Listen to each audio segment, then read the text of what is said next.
আসসালামু আলাইকুম। আপনাদের শিউলি আপু আবারও চলে এসেছি মজাদার রেসিপি নিয়ে। আর আজকের রেসিপিটা কি জানেন? এখানে এগুলা কি দেখতেছেন বলতে পারবেন? এই হচ্ছে তরকারি দুই ধরনের। এখানে হচ্ছে ভেন্ডি বোনা আছে আর হচ্ছে ছোট করে মুরগির মাংস কেটে আলু কেটে ভুনা করা আছে। তো এখন হচ্ছে এইটা দিয়ে আমি রুটি খেয়ে দেখাবো কিভাবে বাসি তরকারি দিয়ে রুটি খেতে হয়। তো এখানে গরম গরম আটার রুটি নিয়ে নিলাম একটা। তারপরে দেখেন রুটিটাকে আস্তে করে ধরে ছিঁড়তে হবে। দেখে শিখে নেন কীভাবে রুটি ছিঁড়ে খেতে হয়। তারপরে এইভাবে তরকারিতে দিয়ে এই তো চাপ দিয়ে তারপরে মুখে দিয়ে চিবিয়ে গিলে ফেলবেন, তাহলেই কিন্তু হয়ে যাবে বাসি তরকারি দিয়ে রুটি খাওয়া। তো আমার একটা রুটি খাওয়া হয়ে গেছে, দেখতেই পাচ্ছেন। আরেকটা রুটি থেকে ছিঁড়ে নিলাম এবার মাংসর তরকারিটা দিয়ে।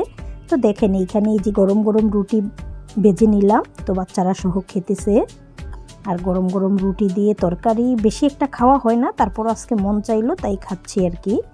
সব সময় দেখা যায় যে চা বা ডিম দিয়ে রুটিটা খাওয়া হয়। তো আজকের এই বাসি তরকারি দিয়ে রুটি খাওয়াটা কেমন হলো কমেন্ট করে জানাবেন। শিউলিস ফ্যামিলির সাথে থাকবেন, বেশি বেশি লাইক কমেন্ট শেয়ার দিবেন। আমার ইউটিউব চ্যানেলটা সাবস্ক্রাইব করে নেবেন, ফেসবুক পেজটা ফলো দিয়ে রাখবেন। সবাই সুন্দর থাকুন। আসসালামু আলাইকুম, আল্লাহ হাফেজ।